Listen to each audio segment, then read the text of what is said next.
la solicitud de renuncia que usted le había pedido a Marta Lucía Zamora, ¿le pidió o no le pidió la renuncia? En realidad, por problemas diferentes antes que ocurrieran los hechos. Y pues es lo que se usa para no producir una afectación a la carrera personal de una persona.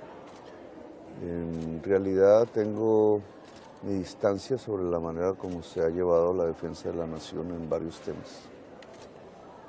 Y quiero profundizar de otra manera en eso que se llama defender el poder público, es decir, defender el interés general de la sociedad colombiana. O sea que no estaba contento con Marta Lucía. No, había unos distanciamientos por otras materias.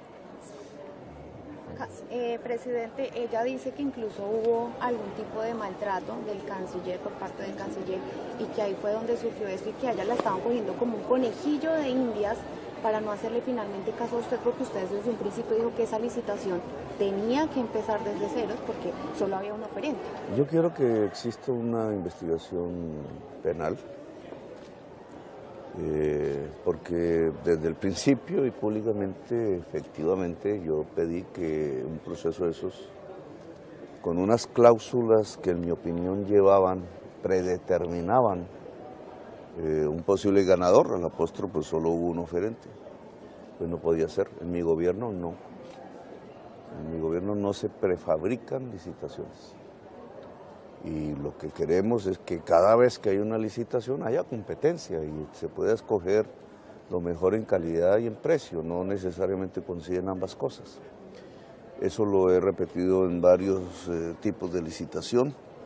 Cada vez que se llega a un solo proponente en una licitación, no estoy de acuerdo. Es mi mensaje, así ha sido en varias, las he devuelto. Intereses que actúan a favor de los únicos proponentes se mueven para que yo no tome esa posición, me amenazan los funcionarios, salen en público a decir que los van a procesar, pero quiero que el mensaje quede bien entendido. En ningún proceso licitatorio que se haga de diversos temas puede haber un solo proponente. En ese caso siempre hay que decretar desierta la licitación.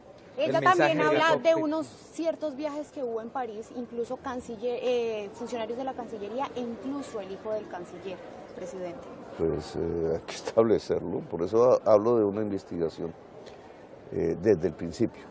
O sea, ¿por qué se estaba predeterminando que en pliegos un proponente? Presidente, ¿puede hablar sobre la COP, la trascendental presencia suya en este espacio y decisiones muy importantes para Colombia con las reuniones con Emiratos, pero también la inquietud del sector popular con relación al tema de Santurbán y al tema de un tratado de libre comercio con un concepto, un modelo distinto de integración? ¿Qué dice usted al respecto? Mira, hasta donde tengo entendido, puedo equivocarme, el propietario de la intención de sacar oro del Santurbán ya no es capitales de Emiratos Árabes Unidos. Eso lo vendieron y hay que establecer el verdadero dueño. Se mueve más por un fondo de Canadá.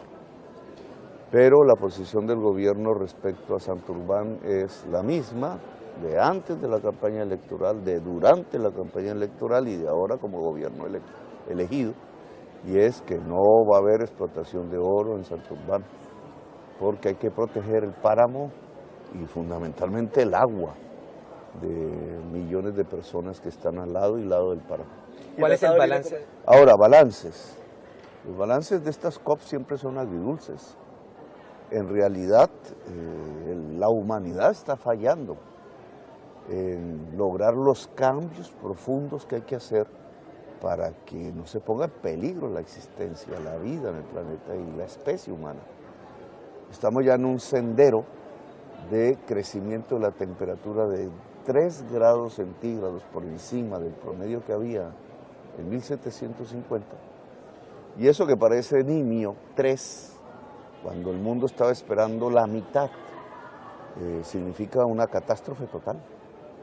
El poder de la naturaleza, de la atmósfera, del clima mismo cambiando en una forma violenta a partir del calentamiento de la superficie terráquea, produce el fin de la existencia, como en el pasado, hace millones de años.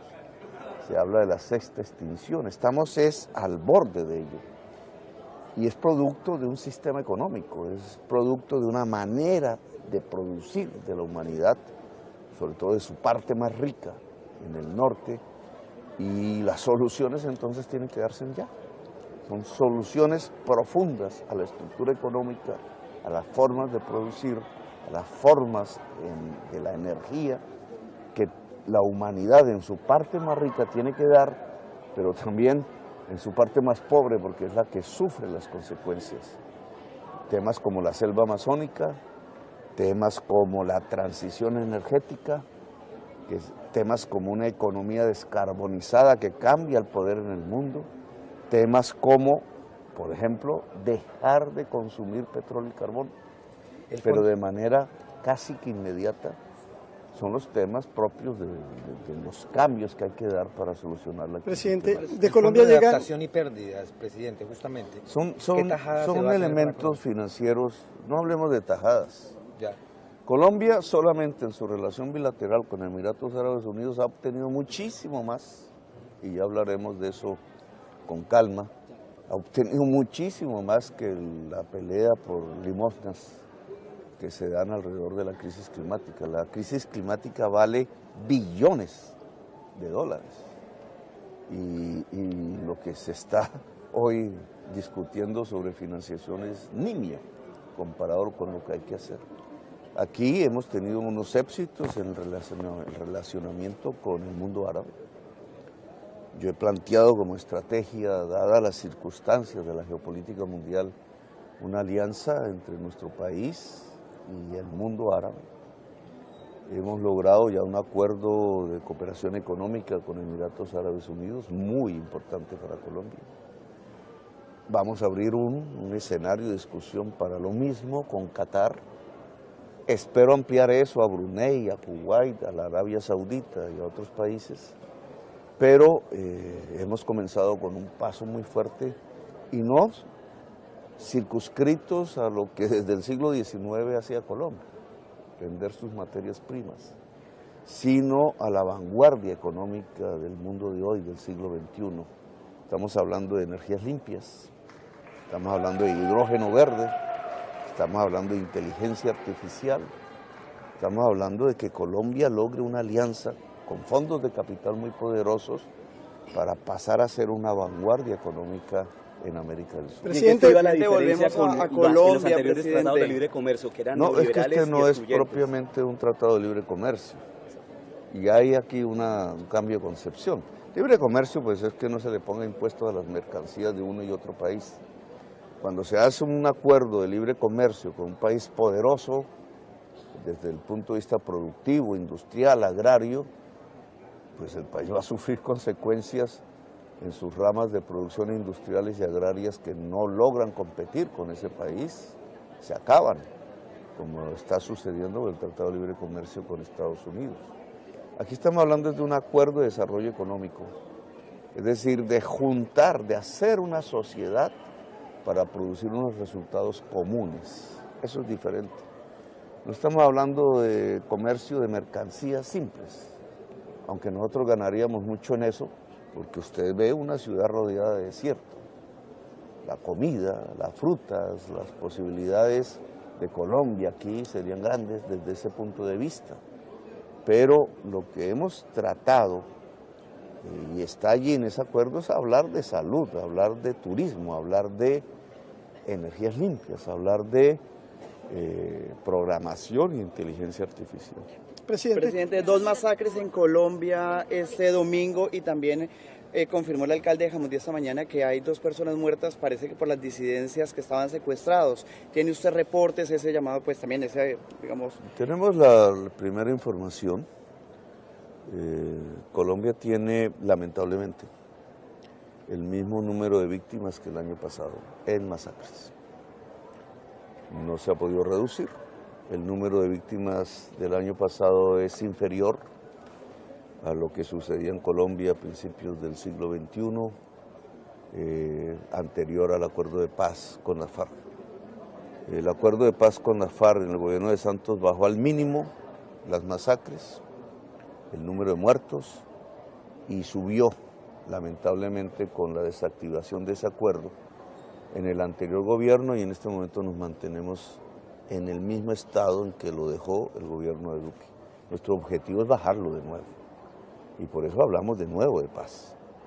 El hacer trizas la paz trae estas consecuencias: el aumento de las víctimas en Colombia, sea a través de masacres, sea a través de muertes individuales, sea a través de secuestros, etcétera. Yo creo que retomar la senda de la paz, como estamos intentando hacer, vuelve a poner las cifras, que siempre son personas, no simplemente números, en una tendencia descendente. Por ahora, las cifras del 2023 son iguales a las cifras del 2022. Gracias. Gracias. Gracias. Vale.